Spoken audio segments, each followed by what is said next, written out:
Summer's nearly over and the winter of high fuel bills is on the way again, unfortunately. Well, we heat with wood, and if you're lucky enough to be able to do the same and you've got big stuff like this to split, you're gonna need a log splitter. We've bought a number of them over the years and we've got some quite firm opinions on what to look out for, and today we're going to share our tips with you.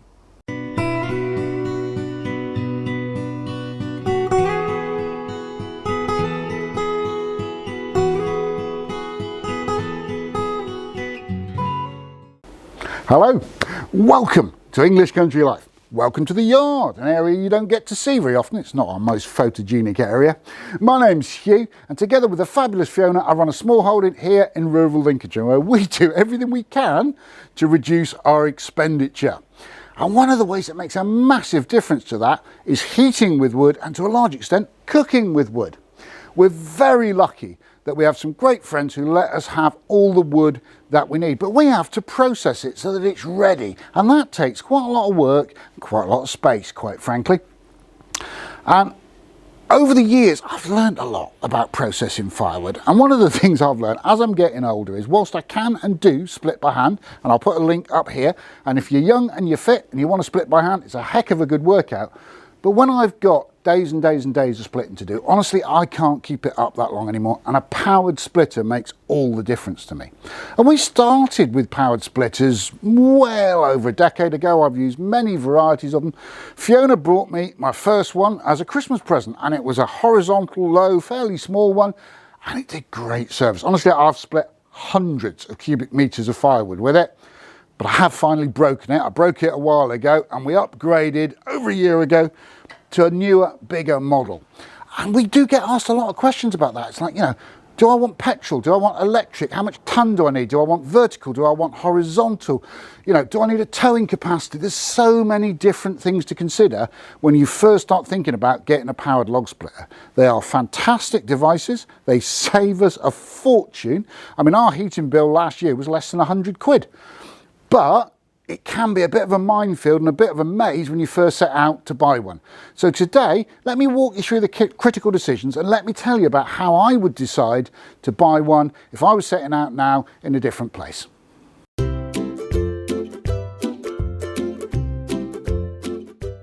The first thing I think you need to consider, because it will considerably narrow your choices, is how do you want to power your splitter? And two choices, really.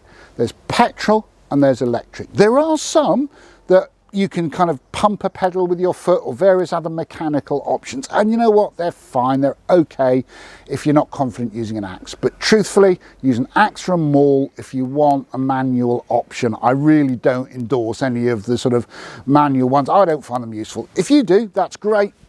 It's not something I'm interested in.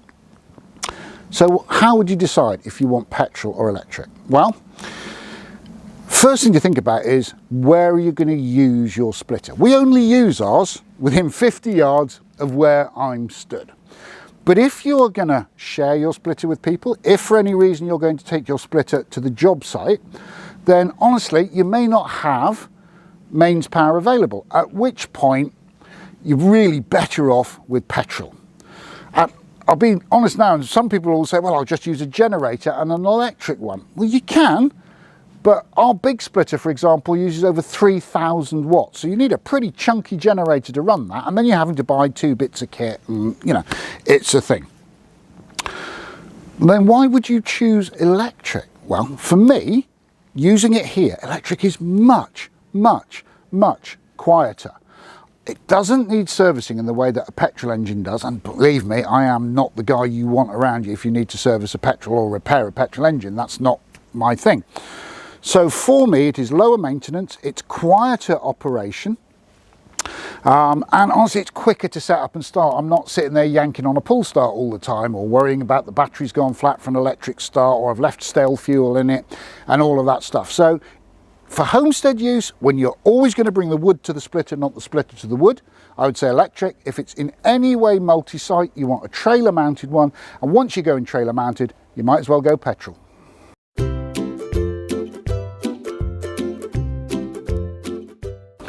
Just for you, I have dragged out from the scrap pile, and I really must take this for scrap, our old splitter, so that you can have a look at a horizontal splitter and a vertical splitter and I can explain the differences to you. So this is our original horizontal splitter. You can still buy it today, costs about 400 quid.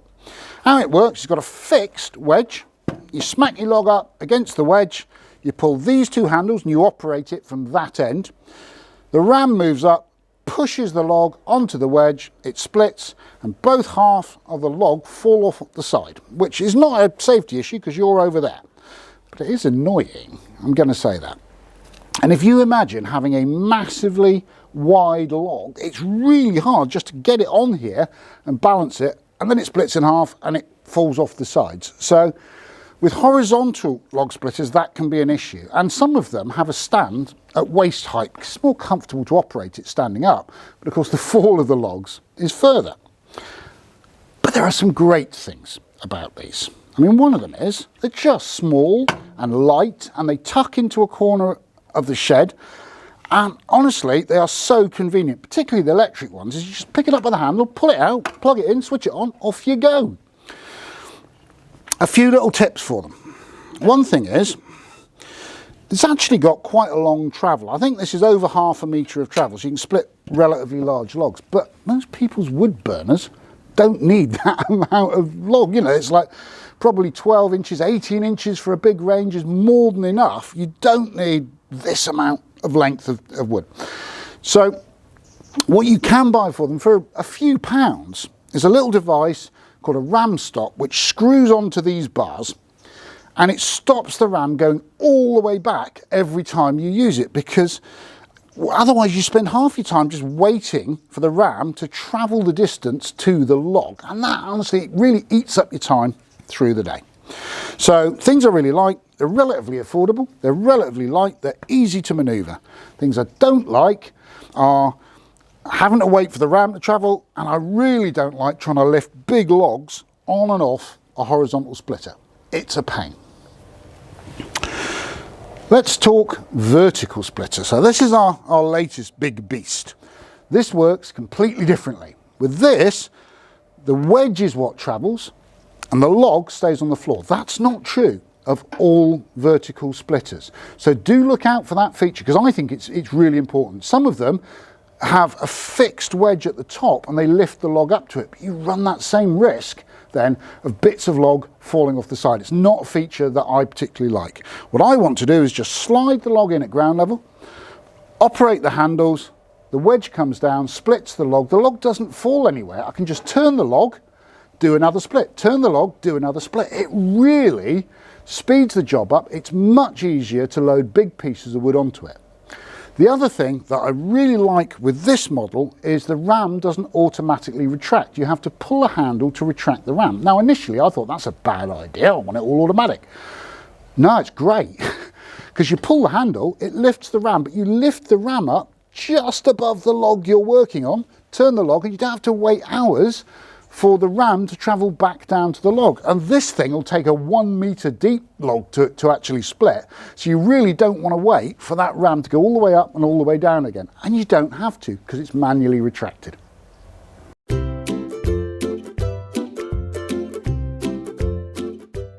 This is our current choice of log splitter, and the reason I chose it is it has an enormously powerful ram, an 11-ton ram. It leaves the log on the ground and it pushes the wedge down onto the log to split it, and that is my preferred configuration. And this is the most powerful unit I could find that was in that configuration and was electric. It's made by Titan Pro. I'm not affiliated with them, I paid full price for it, you know, but it is a good bit of kit. It does though have some drawbacks, and before I demonstrate it to you, I want to tell you a little bit about the drawbacks, because, you know, it's important to be honest with these things. So first things first, when this came, I paid a premium to have it pre-assembled and have it filled with all the relevant oils and all the rest of that sort of stuff. And the instructions that came with it were candidly rubbish. Okay, the ram can retract down so that it's not as high as this, and it came on a pallet. I had to unbolt it from the pallet. Okay, that's not a problem. But then there was nothing in the instructions that said how you actually put the ram up. There were some very, very limited paper instructions. There are a few YouTube videos. When I rang up their customer service, the guy was super, super helpful, explained what I needed to do, but it wants some time spending on it to actually show you how to put it together, how to get the ram into place, how to lower the ram if you need to do that, just to make it a better experience. So drawback number one, definitely not happy with the instructions. Other drawbacks, when it's in its operating mode, it's huge. It's 2.3 meters high. So it's not going to go through a standard doorway, which means if you want to put it away and store it, unless like us you've got barn doors, you've got to drop the ram away, which makes it all a bit more of a hassle. Third thing, and I cannot emphasize this too much, it's a beast. It weighs nearly 175 kilos. Now it comes with an extendable jockey wheel and a handle to help you maneuver it. But if you're not physically strong, you're not even going to get this where you want it. And of course, a lot of people buy log splitters because they're not physically strong.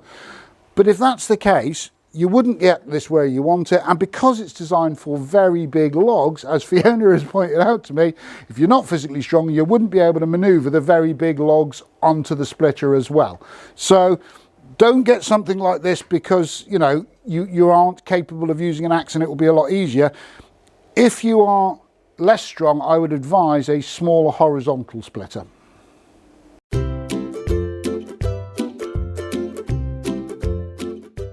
I'm going to very quickly, for anyone who hasn't used one, run you over how I use this, how it works, how it all goes together. So, first things first, I am wearing ceramic toe cap like steel toe cap boots because logs fly and fall and you do need to be careful. When I'm splitting, I always wear split hide gloves because you're going to grab and pick up freshly split logs that have got splinters in them. So it's just, let's be a bit sensible. If you're using a horizontal splitter and you're down at ground level, sometimes those logs fairly ping off and go flying in the air. So actually, face protection, something like a chainsaw helmet, also a very good idea. Let's just get this set up for working first. Let me show you what I do. Now this thing is a log lift. It's an option on this and you can use it to maneuver logs into position. Honestly, I don't use it very much. If I was to buy another one, I probably wouldn't buy it, but it can be handy. This is the safety cage. The wedge will descend, but not quite to ground level because obviously you don't want your sharp wedge smacking into that checker plate on the base. So I will generally put one log on as almost a splitting surface and put the logs that I'm going to split on top of that. So we have to drop down the log lift, we have to put a log in place. Let's do that.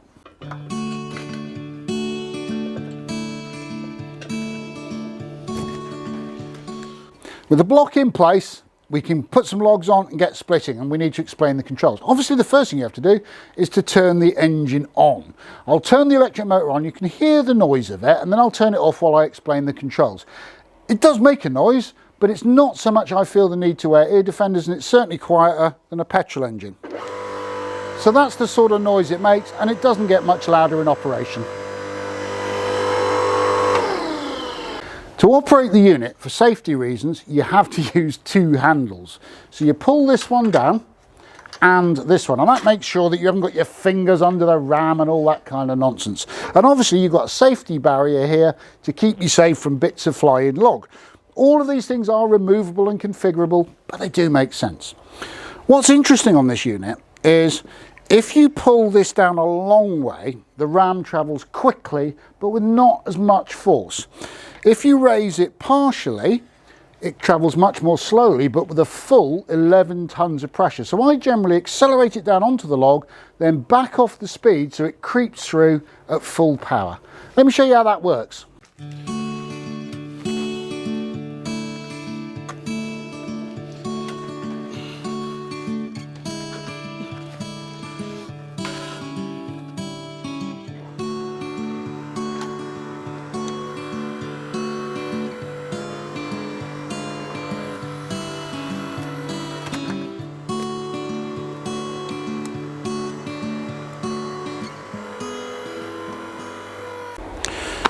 This is a big log, as you can tell.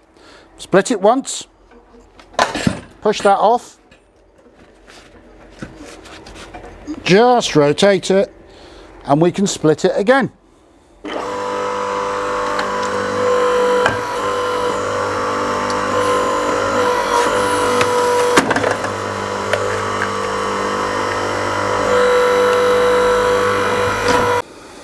I've already mentioned about do wear some safety footwear, and I do love these with the ceramic toe cap and the Wellingtons. I find them much more comfortable than rigger boots. But also a big shout out to one of these.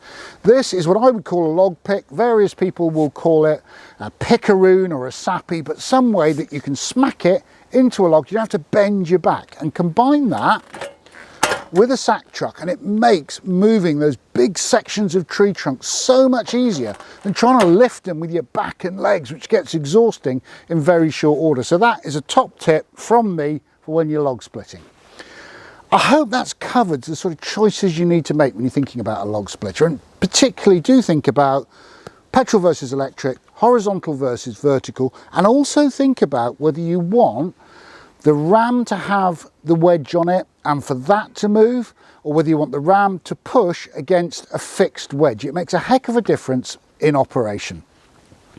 The one piece of advice I will give you is get the most powerful ram you can. That 7-ton horizontal was a brilliant thing, but I did meet some logs it couldn't split. I've never met a log, even a big one, that 11-ton ram can't go through. If you've enjoyed today's content, can you spare us 5 seconds? Give us a thumbs up down below. It's important to say we've made this video because we were asked to by a subscriber who saw us log splitting in other videos and asked for a sort of quick tour of what we used and why we chose it. If you have any questions you want us to actually answer, go down to the comments, leave us a question on any aspect of our self-sufficient lives, and we may, in the future, if we can find the time, make you a video to give you a full and detailed explanation. Where we can't, we try and answer you in the comments. And if you want to see those videos and everything else we produce, you haven't subscribed to the channel already, tap on subscribe down there. It's a totally free service, but if you hit the bell icon next to it, you'll hear every time we upload a new video. For today, thanks for joining us. Come back and see us soon. Take care.